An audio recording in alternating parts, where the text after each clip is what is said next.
هاي في وحدة سألها القاضي: انت ليش يا ست فلقتي راس جوزك نصين؟ فقالت له: يا سيدي القاضي، كنت أجمل طالبة بكلية الطب وهو المعيد عنا، حبني وطيرني فوق السحاب بوعوده، وقال لي رح أخليكي تعملي أبحاثك وتحققي ذاتك وكمان رح أساعدك في الصغيرة والكبيرة. قلت لحالي: أحمدك يا رب، يا من أنت كريم يا رب. بعد الزواج ما حسيت بروحي غير وأنا في إيدي أحمد ومحمود وإبراهيم وفاطمة وبرضع بسلوى، ونسيت أبحاثي وكل أحلامي، وكل ما أطلب منه شيء اللي راسي مصدع وماني طايق اسمع صوتك ولا صوت الأولاد.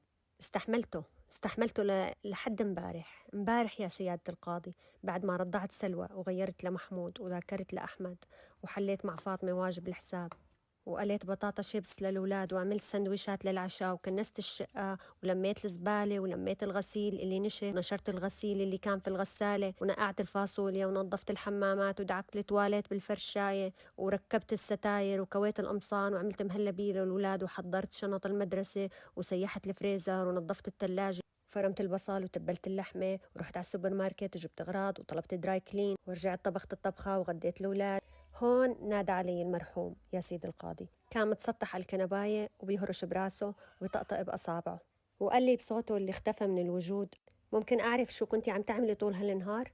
ما حسيت بنفسي غير وأنا ساحب السكينة اللي كنت بقطع فيها البصل وعم بفتح براسه لشوف شو جوات مخه. بهاللحظة هي سكت القاضي وساد الصمت بأرجاء القاعة تبع المحكمة. أتاري القاضي قبل الجلسة كان لسه مكلم مرته وقايل لها: نفسي أعرف شو بتعملي طول النهار. ولهاليوم القاضي بينام عند أمه وما رجع على البيت. فمشان هيك يا رجال اوعكن تسألوا نسوانكن هذا السؤال الغبي. الله